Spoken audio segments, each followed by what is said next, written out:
여러분 반갑습니다. 반도체 오빠 천만쌤입니다. 삼성전자 반도체에 관련된 이야기 많이 하고 있는데요. 오늘은 또 3월 1일이기 때문에 다양한 이야기를 한번 전달토록 하겠습니다. 그럼 편안하게 들어주세요. 편안하게. 오늘은 휴장이라서 좀 아쉽네요. 근데 국장 이런 날 꼭 휴장이 해가지고 꼭 그래 보면 꼭 휴장일 때 전날에 뭐 보면 미국장이랑 다 좋아. 하여튼 좀 아쉽기는 합니다. 이 주식 투자를 하시는 분들은 장이 열리는 것을 항상 좋아하죠. 기대하고 뭐 떨어지든 오르든 간에 그렇습니다. 장이 이렇게 멈추면은 재미가 없어요. 좀 심심하죠. 어떤 폭등이 오든 폭락이 오든 간에 장이 좀 열렸으면 좋겠어. 요즘 코인이 난리잖아요. 그러다 보니까 코인은 24시간 풀가동 아니야. 코인판에 좀 많이 몰려가는 것 같아 또. 우리 코인 가가지고 물리는 분이 없었으면 좋겠습니다. 신중하게 접근을 하셔야 돼요. 요즘 보니까 정부가 그 발표한 기업 밸류업 정책이 있어요. 밸류업. 연일 자본시장에서 화두가 되고 있습니다. 그 참고로 우리 일본 자료를 좀 참고를 하는 것 같아요. 일본을 전 벤치마킹을 하는 것 같은데 뭔가 비슷하게 기업의 자율성에 방점을 찍고 인센티브로 참여를 유도하기로 했다고 합니다. 일본의 정책은 한국 정부가 벤치마킹할 정도로 주목을 받았고 일본 증시도 사상 최고가로 화답을 했어요. 반면에 일본을 따라서 기업 밸류업을 도입한 한국 정부의 그런 정책은 혹평을 받고 있다. 그럽니다. 혹평을 받고 있더라. 무엇이 달랐을까 했는데 전문가들은 과거부터 이 가버넌스의 그 개혁으로 이 사회가 일반 주주에도 충실할 수 있도록 토속을 다져온 그런 일본하고 좀 다르게요. 한국의 개혁은 초기 단계에 머무르고 있답니다. 한국의 개혁은 초기 단계에 머무르고 있다는 점을 지적을 하는 것 같습니다. 그런 부분들이 조금 아쉽기는 해요. 지금 보니까. 그래서 정부는 지난달, 다음 달이죠. 지난달 26일 날 서울 여의도 한국거래소에서 기업 밸류업 지원 방안 1차 세미나를 개최를 했어요. 여기에 이제 세부 내용을 발표를 합니다. 정부는 코스피, 코스닥 상장사가 자율적으로 기업 밸류업 지원 방안에 참여하도록 합니다. 자율적으로 하나 근데 안 하지.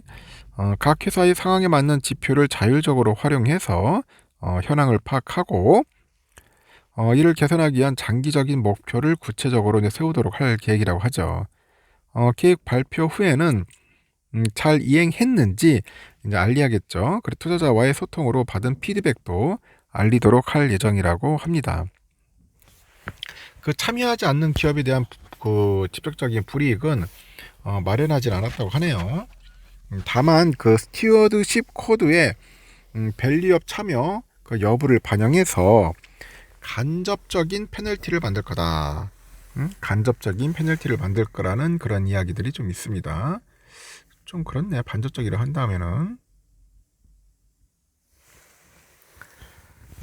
하여튼 뭐 이 페널티를 좀 강하게 만들려는데 뭐 간접적으로 어떻게 한다고 하니까 도대체 뭐 어떻게 될지 저도 굉장히 궁금해집니다. 하여튼 지금 볼 때는 그 밸류업에 대한 그 통합 홈페이지를 만들어 가지고 참여 기업을 공표해서 미참여 기업을 독려하는 전략이다. 독려하는 전략을 사용할 거라고 하죠. 이러한 정책은 일본이 지난해 3월 실시한 자본 비용과 주가를 의식한 경영 조치와 유사하다고 하죠. 일본도 프라임하고 스탠다드 시장의 상장사들이 자율적으로 참여하도록 했어요. 다만 가이드라인을 통해 가지고 주가 순자산 비율 PBR이 1배 미만인 기업, 1배 미만인 기업은 자본 비용을 초과하는 수익성을 달성하지 못한 상황이라고 이제 강조를 하는 거야. 그렇게 하면서 권유하는 형태를 이제 보인 겁니다. 기업 가치 개선을 위해서 목표를 공시할 때는 회사의 자본 비용과 그런 수익성, 시장 평가 이런 현황을 다양한 지표를 활용해서 이제 종합적으로 파악하게 되는 거죠. 그 이후로 이제 회사가 그 이사회가 세운 개선 계획을 투자자가 알기 쉽게 이제 공시를 하고요. 이행 현황과 투자자의 피드백도 이제 알려야겠죠. 상장사들이 참여하지 않더라도 별도의 불이익은 주지 않았습니다. 참여 기업을 거래소 홈페이지에 게시를 해서 그 미참여 기업의 수치심을 유발하는 전략만을 이제 활용을 했던 거죠. 그 프라임 시장의 유지 조건에 미달하면은 이제 시장에서 퇴출할 수 있으나 그 밸류업 방안에 따르지 않은 기업을 그런 상장 폐지하는 등의 불이익은 만들지 않았다는 겁니다. 전반적으로 유사하지만 인센티브에서는 한국이 일본보다 다양하다. 일본은 기업 가치를 제고한 우수 기업을 JPX 프라임 150 그 지수에 편입을 해서 펀드 자금을 받을 수 있도록 했네요. 국내에서도 이와 비슷하게 코리아 밸류업 지수를 만들어서 자금의 유입 혜택을 줄 계획이라고 합니다. 아직 구체적인 방안은 발표되지 않았는데 세제 혜택도 더할 예정이고 우수 기업에는 표창장 수여한다네. 각종 세정 지원을 제공하기로 했답니다. 지난해 3월 밸류업 지원 방안을 시행한 후에 일본 증시는 놀라운 상승세 보입니다.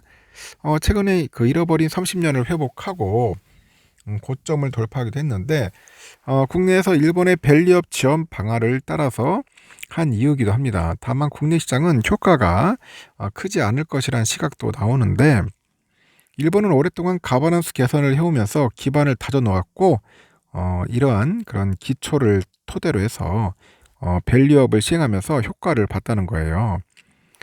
앞서서 일본은 그 10년 전이죠. 그 아베 그 신조 내각부터 가버넌스 개혁을 해왔답니다. 추진했다고 해요. 그래서 시장도 개편했고 4개의 시장으로 구성했던 주식시장을 프라임하고 스탠다드, 그로스 3개의 시장으로 축소 개편을 했어요.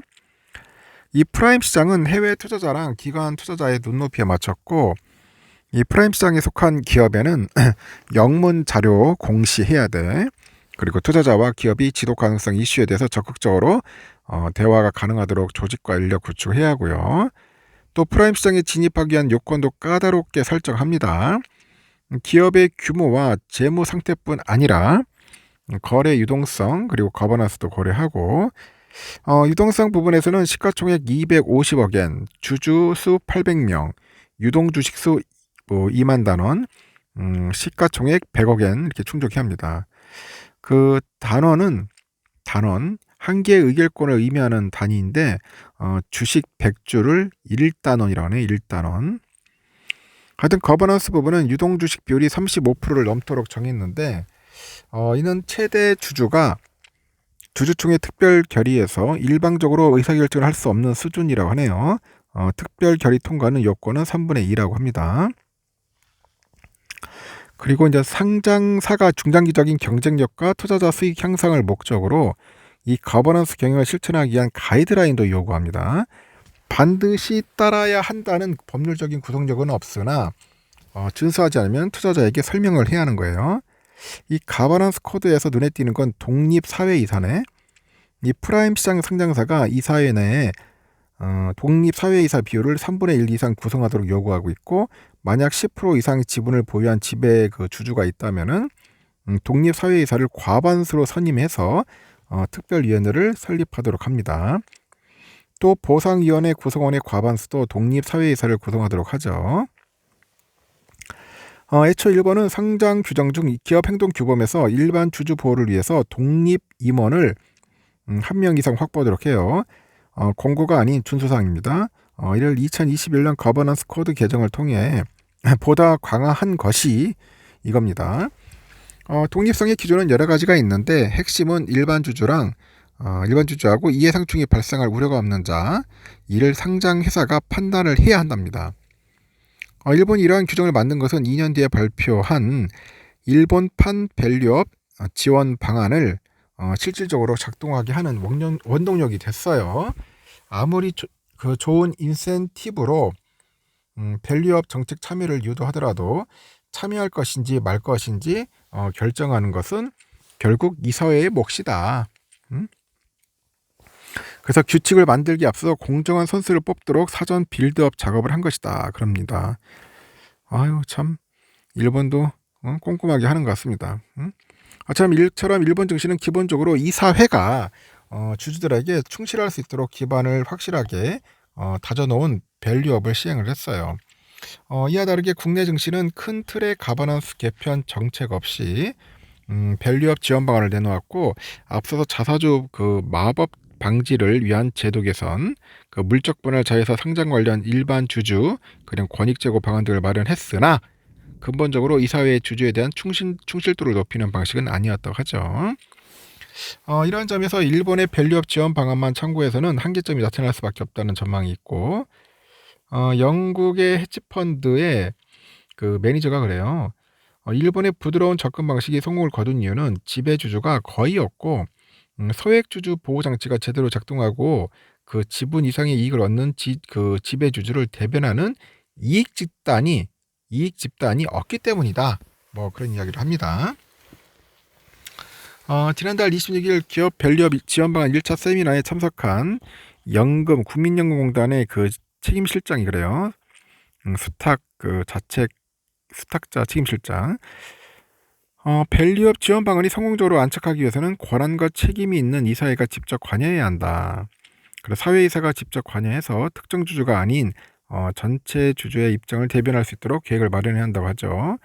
이 때문에 상법을 개정해서 이사가 주주에게 충실할 수 있는 환경을 만들거나 그 지배 주주의 편을 들지 않는 독립적인 이사회를 구성할 수 있도록 지원할 필요가 있다는 의견이 있고, 어떤 모 변호사는 일본 증시는 단순히 밸류업 지원 방안만으로도 살아난 것이 아니라 10년 전부터 가버넌스 계약을 해오면서 그 가까운 기반에 그 밸류업이 더해진 거다. 그런 얘기도 합니다.